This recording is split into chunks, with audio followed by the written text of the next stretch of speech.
Que el Señor bendiga a nuestro hermano Gaona, a su esposa, a toda la familia, y gracias a Dios por su don inefable y bendito. Así como está en su lugar, abra su Biblia en el Evangelio de nuestro Señor Jesucristo según San Juan, capítulo 1, y leamos estos 5 versículos iniciales que contienen una revelación muy especial de proclamación de la divinidad de nuestro Señor Jesucristo. Así en su lugar. En el principio era el Verbo, y el Verbo era con Dios, y el Verbo era Dios. Este era en el principio con Dios. Todas las cosas por Él fueron hechas, y sin Él nada de lo que ha sido hecho fue hecho. En Él estaba la vida, y la vida era la luz de los hombres. La luz en las tinieblas resplandece, y las tinieblas no prevalecieron contra ella. Leo para ustedes otra versión de la palabra de Dios, de este mismo pasaje que dice: en el principio ya era la palabra, y la palabra era con Dios, y Dios era la palabra. Esta era en el principio con Dios. Todas las cosas por esta fueron hechas, y sin ella nada de lo que es hecho fue hecho. En ella estaba la vida, y la vida era la luz de los hombres. Y la luz en las tinieblas resplandece, y las tinieblas no la comprendieron. Estamos en el día 4 de este último mes del año. El ornato de nuestro templo de inmediato nos asocia con lo que celebraremos en unos días, la Navidad. Cierto es que nadie puede afirmar el día en que nuestro Señor Jesucristo nació. Pero bueno, esto es otro asunto. Lo maravilloso es lo que la Escritura nos muestra. Lo que la narración bíblica expresa, por ejemplo, en Mateo y en Lucas, que forman parte de los evangelios llamados sinópticos, es decir, los que tienen la misma visión, la misma perspectiva. El evangelista Mateo inicia su evangelio con la genealogía de Jesucristo, con el árbol genealógico del Señor, y nos conmueve en un asombro espiritual muy especial que mencione eminentemente a 5 mujeres. Hoy día hay movimientos feministas, hoy día hay ideologías, hoy día hay muchas cosas, sigue prevaleciendo el machismo, sigue habiendo feminicidios, y estas son cuestiones consecuencia del pecado que está latente. Pero estas 5 mujeres son algo especial. La primera mujer, una mujer cananita llamada Tamar. Génesis 38, usted puede leer esta historia, es una historia dramática, es una historia que en algún momento por el desconocimiento de la ley del levirato puede parecernos extraña, pero ahí está. La segunda mujer es Rahab, de Josué 2, también una mujer de dudosa reputación, una mujer que recibió a los espías cuando iban a inspeccionar la ciudad de Jericó. Y sin embargo, esta mujer, en Hebreos 11:31, es llamada heroína de la fe. Y en Santiago 2:25 se le menciona como protagonista de la historia de la salvación. La tercera mujer también es una mujer que no forma parte del pueblo, es una moabita. Amón y Moab son los hijos incestuosos de Lot y sus hijas. Y una descendiente de ellos es Ruth, la moabita, que es además viuda, pero que es redimida por un hombre justo y piadoso llamado Boaz, como se dice en hebreo. Y esta mujer tan especial viene a ser la abuela del rey David. La cuarta mujer es Betseba, una mujer que junto con David cometió el pecado de adulterio y que lo pagaron muy caro, pero redimida. Es la madre de Salomón, rey de Israel. La última mujer, María, desposada con José, es decir, una mujer comprometida para el matrimonio, a quien el Altísimo designa para ser el vaso escogido para que de ella naciera el Mesías. Estas mujeres, en un ambiente más machista que el actual, son referentes importantes de la encarnación de Cristo, del Verbo. Juan utiliza la palabra verbo y ya es un término filosófico muy del tiempo en que la cultura griega dominaba. El otro evangelista, Lucas, es magistral en su narración. En la parte final del capítulo 1 habla de la anunciación, pero en el capítulo 2 habla del nacimiento del Señor. Habla de ángeles, habla de pastores, y con tintes inigualables relata la forma en que nació el Señor, el niño de Belén, que nace en un pesebre. Con esto establece que el Verbo de Dios, la palabra eterna, la expresión exhaustiva de Dios,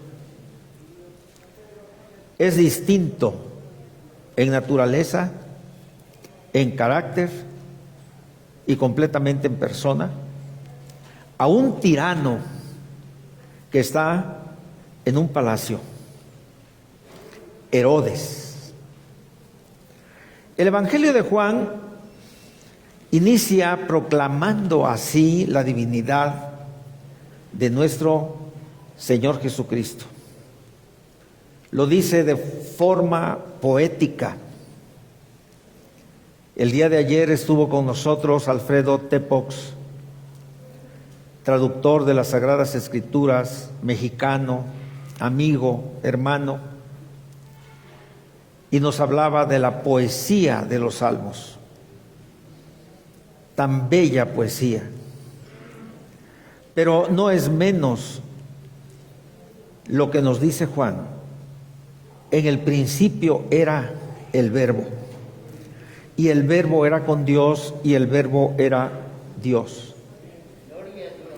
Así como en el Génesis se dice: en el principio creó Dios los cielos y la tierra.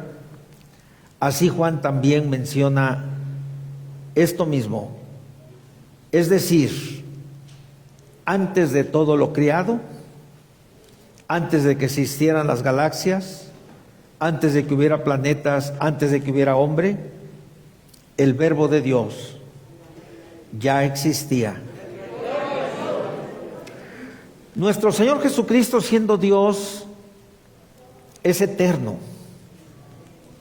Antes que la materia fuera creada, antes del tiempo, desde la eternidad, el Verbo de Dios existía. Amén. Gloria a Dios. Nuestro Señor Jesucristo, además, es una persona distinta de Dios el Padre. Y sin embargo, forma con Dios el Padre un solo ser divino. Gloria a Dios. El Padre, el Hijo y el Espíritu Santo son consustanciales. Amén. Gloria a Dios.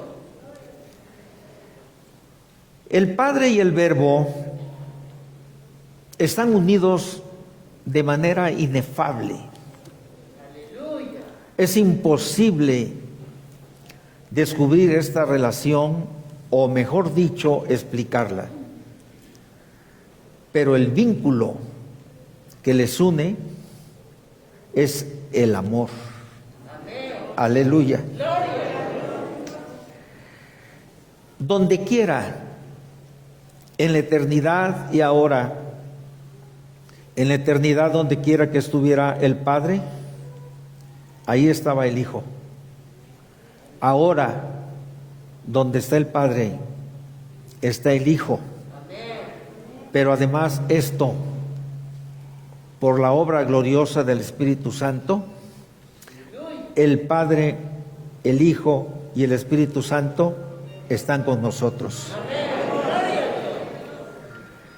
El Padre y el Hijo son iguales Sí, amén. Aleluya. en gloria, Amén. en majestad, Gloria a Dios. en poder. Aleluya. Como dijera Atanasio, luz de luz, Dios de Dios, verdadero Dios, diferentes pero uno en esencia. Nuestro Señor es verdadero Dios, hermanos. El Señor no es un ángel. Aunque se habla de Él, el Cristo preencarnado, como el ángel de Jehová, es una expresión condescendiente en los tiempos antiguos para que la revelación que era recibida por hombres como nosotros, pero en otro tiempo y cultura, trataran de comprenderla. No es inferior a Dios. Y además, nuestro Señor Jesucristo tiene el poder perfecto para salvar y perdonar a los pecadores. Conmovedor declaración entonces del apóstol, que dice: palabra fiel y digna de ser recibida por todos, que Cristo Jesús, el Verbo de Dios, vino al mundo para salvar a los pecadores, de los cuales yo soy el primero. Jesucristo es Dios perfecto. En cuanto a divinidad, es coeterno con el Padre. Es de la misma sustancia que el Padre.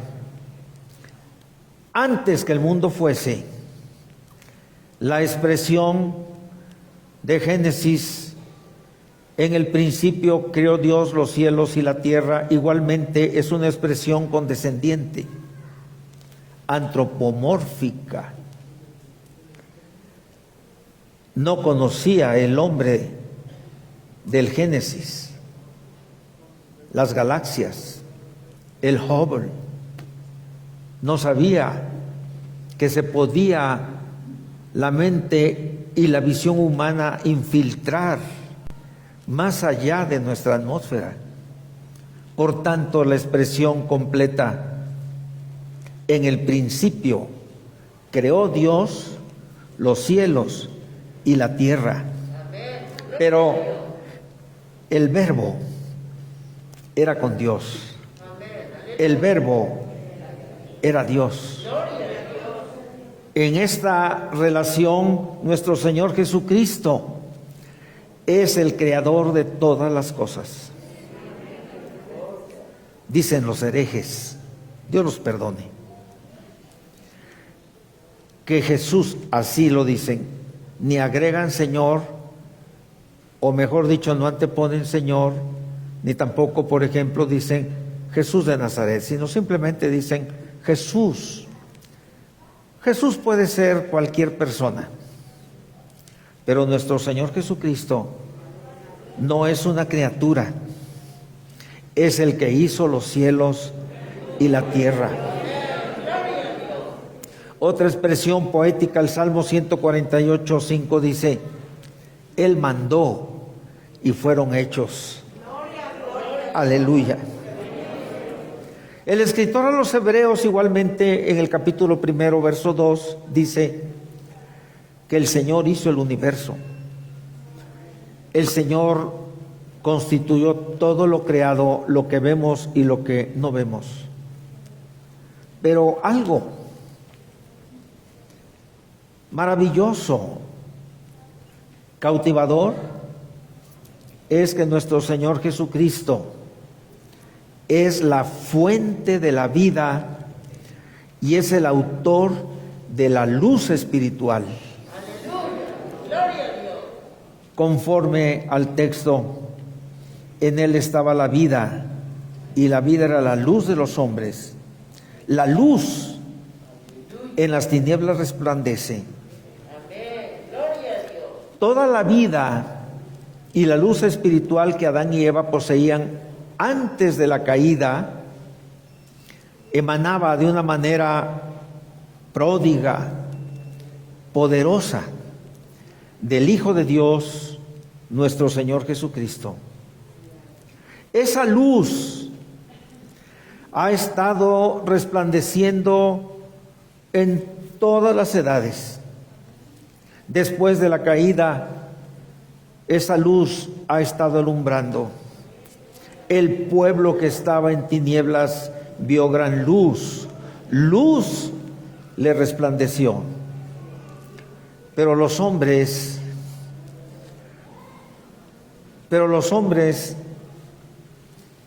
no comprenden que nuestro Señor Jesucristo es el Salvador del mundo. Los que comprendemos que esa luz alumbra a todo ser viviente que viene a este mundo, y no solo lo comprendemos, sino lo aceptamos, somos bendecidos con la vida y la luz, no solo en lo espiritual, sino también en lo material. Debemos darnos cuenta, hermanos y amigos que nos escuchan, que nos ven, amigos que estén aquí por primera vez, debemos darnos cuenta de la gran tragedia que es el pecado. El violar las leyes de Dios. Y al darnos cuenta, por supuesto que es importante, pero no basta. Lo siguiente es que al comprender que esa luz ha de iluminar nuestras vidas para ahora y para el más allá, debemos abrirle el corazón en arrepentimiento y obtener su perdón. Cristo es el Salvador de las almas. Estos 5 versículos en nuestro concepto contienen todo lo que debemos saber en una forma como síntesis, en una forma reducida de lo que es nuestro Señor, su vida, su obra y su gracia. El escritor de este evangelio estaba convencido de que el Señor Jesús era el Mesías profetizado en la antigüedad. El evangelista Juan estaba convencido que el Señor Jesús es el que ilumina el camino de la salvación hacia el Padre Celestial. Hay algo, hermanos. Soy un lector que cada vez que leo la palabra, algo nuevo aparece. Capítulo 8 del Evangelio según San Juan.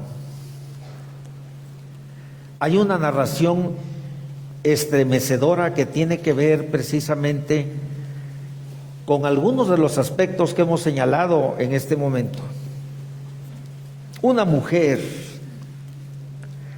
el cintillo de algunas Biblias dice la mujer adúltera.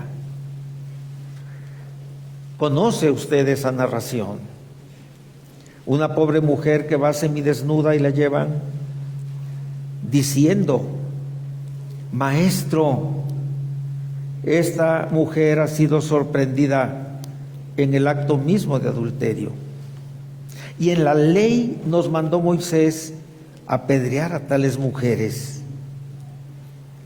Y yo siempre me he preguntado, ¿y dónde estaba el hombre si esa mujer había sido sorprendida en el acto mismo del adulterio? ¿Sería algún importante? ¿Sería el principal de la sinagoga? ¿Quién sería? No aparece aquí. Pero lo que descubrimos, lo que hay en la palabra y que va en relación a estos 5 primeros versículos de Juan, es el versículo 12. La narración de una mujer adúltera, de una mujer a quien el Señor Jesús salva de ser apedreada, de una mujer que cuando el Señor le pregunta ¿dónde están los que te acusan? Ellos, desde el menor hasta el mayor, se han ido porque el Señor les dijo: quien esté libre de culpa, arroje la primera piedra. Ya no están. Y entonces la mujer dice: no, se han ido. Y el Señor Jesús le dice: pues yo no te condeno, vete y no peques más. Y aquí está el asunto, hermanos. En el principio el Verbo era con Dios, el Verbo era Dios. El Verbo es el autor de la vida y de la luz. El Verbo es el que alumbra nuestros ojos. El Verbo es la palabra. Y de ella se dice: lámpara es a mis pies tu palabra y lumbrera mi camino. Versículo 12 de Juan 8. Otra vez, inmediatamente después, Jesús les habló diciendo: yo soy la luz del mundo. El que me sigue no andará en tinieblas, sino que tendrá la luz de la vida. ¿Qué relación puede haber? La mujer adúltera librada de la muerte, y el Señor inmediatamente hablando: yo soy la luz del mundo. El que me sigue no andará en tinieblas. ¿Será acaso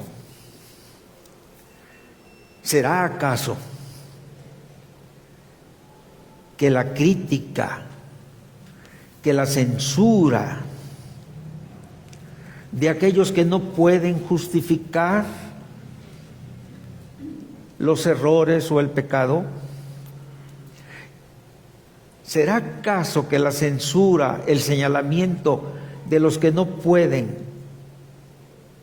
sino señalar el pecado y que por lo mismo se sienten con el derecho de hacer justicia, será acaso que eso será estar en tinieblas? ¿Será acaso cristiano que alguien señale el pecado de los demás? ¿Será acaso que eso es falta de luz? Porque si andamos en luz como Él está en luz y tenemos comunión unos con otros, la sangre de Jesucristo su Hijo nos limpia de todo pecado. Uno de nuestros autores en Papiro 52, nuestro querido Carlos Martínez, periodista de La Jornada, ha escrito este pequeño libro, La eternidad en un pesebre, escritos de Navidad. Y ha insertado aquí uno de los poemas que nos agradan, de Jorge Luis Borges, poeta, escritor argentino. Dice así: y la palabra se hizo hombre, acampó entre nosotros, y contemplamos su gloria, gloria del Hijo único del Padre, lleno de amor y lealtad. Refieren las historias orientales la de aquel rey del tiempo, que sujetó a tedio y esplendor, sale en secreto y solo a recorrer los arrabales y a perderse en la turba de las gentes, de las rudas manos y de oscuros nombres. Hoy, como aquel emir de los creyentes, nace, como aquel emir de los creyentes, Harún, Dios quiere andar entre los hombres, y nace de una madre como nacen los linajes que en polvo se deshacen, y le será entregado el orbe entero, aire, agua, pan, mañanas, piedra y lirio, pero después la sangre del martirio, el escarnio, los clavos y el madero. Y hermanos, hay algo tan especial que yo comparto en este momento con ustedes, y ha de ser versículo de reflexión todos estos días. Abra su Biblia en el Evangelio de Juan, capítulo 21, y vea usted conmigo esto. ¿Cómo termina este Evangelio? Versículo 25. Dice así, si ya lo encontró, sígalo con la mirada. Y hay también otras muchas cosas que hizo Jesús, las cuales si se escribieran una por una, pienso que ni aún en el mundo cabrían los libros que se habrían de escribir. Amén. El Señor Jesús sigue haciendo muchas cosas. En este momento puede salvar vidas. En este momento puede sanar al enfermo. Aquí está esta hermana. Su hijo tiene cáncer. Tiene 10 años. El Señor puede sanar a su hijo hoy mismo. Pase usted, hermana, doble sus rodillas. Hermano Tepa, ore con ella. Hay muchas cosas que no están escritas, pero que el Señor Jesús las está haciendo. Hoy puede perdonar de pecados a usted y a mí. Hoy puede hacer algo nuevo en nuestros corazones. Si alguien necesita en esta hora que Cristo haga algo en su corazón, dice uno de nuestros cantos: ven a Él que te espera, tu gran Redentor. Venga, hermano, venga, amigo, venga usted, que como yo necesitamos que el Verbo ahora se haga carne en nuestros corazones. Oremos, hermanos, con nuestro hermano Arturo Aviles.